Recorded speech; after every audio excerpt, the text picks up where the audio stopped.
একঘেয়ে পটল খেয়ে খেয়ে ভালো না লেগে থাকলে অবশ্যই তোমরা পটলের কোরমার এই রেসিপিটি ট্রাই করে দেখতে পারো। তো এখানে আমি কিছু পটল এভাবে ডুমো ডুমো সাইজ করে কেটে নিয়েছি পটলের আলুটাকে। পটলের খোসাটাকে কিন্তু আমি সম্পূর্ণ ফেলে দিইনি, অল্প রেখে দিয়েছি। তারপর সবার প্রথমে একটি প্যানের মধ্যে দিয়ে দেবো সামান্য একটু তেল, প্রায় 1 থেকে 2 টেবিল চামচ মতো হবে। তেলটা গরম হয়ে আসলে সবার প্রথমে এর মধ্যে দিয়ে দেব স্বাদ অনুযায়ী নুন। বন্ধুরা, তোমাদের কাছে একটাই অনুরোধ, তোমরা অবশ্যই ভিডিওটি সম্পূর্ণ দেখার চেষ্টা করো। তো এবার এর মধ্যে নুনটা দেওয়ার পর দিয়ে দেবো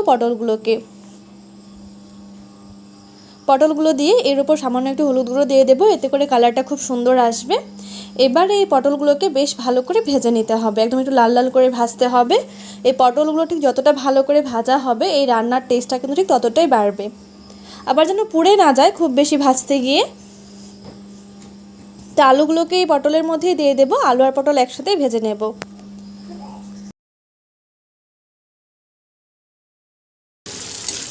আলু আর পটলটা বেশ লাল লাল করে ভাজা হয়ে গেছে, এবার এটাকে তুলে নেব।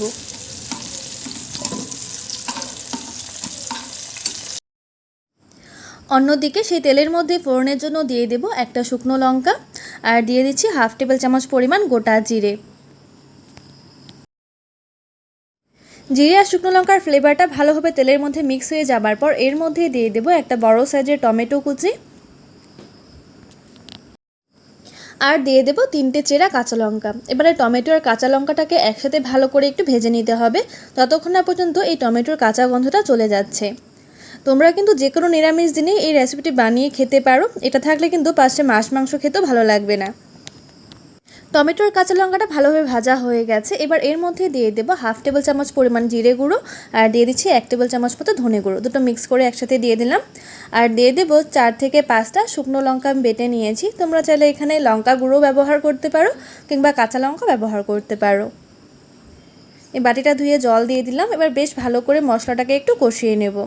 অবশ্যই এর মধ্যে দিয়ে দেব স্বাদ অনুযায়ী নুন এবং সামান্য একটু হলুদ গুঁড়ো।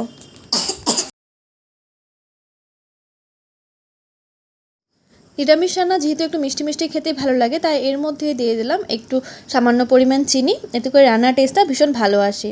এবার এই মশলাটাকে 4 থেকে 5 মিনিট মতো মিডিয়াম ফ্লেমে বেশ ভালো করে একটু কষিয়ে নিতে হবে।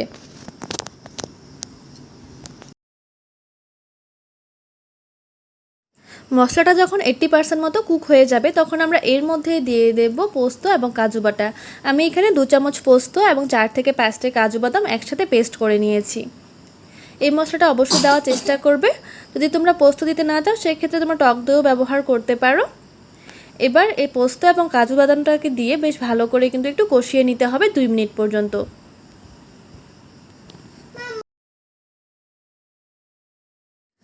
মশলা থেকে তেল ছেড়ে দিয়েছে, মশলাটা বেশ ভালো করে কষানো হয়ে গেছে। এবার আমরা এর মধ্যে ভেজে রাখা আলু আর পটলটাকে দিয়ে দেব। আলু আর পটলটাকে দিয়ে ভালোভাবে মশলার সাথে মিশিয়ে নেব।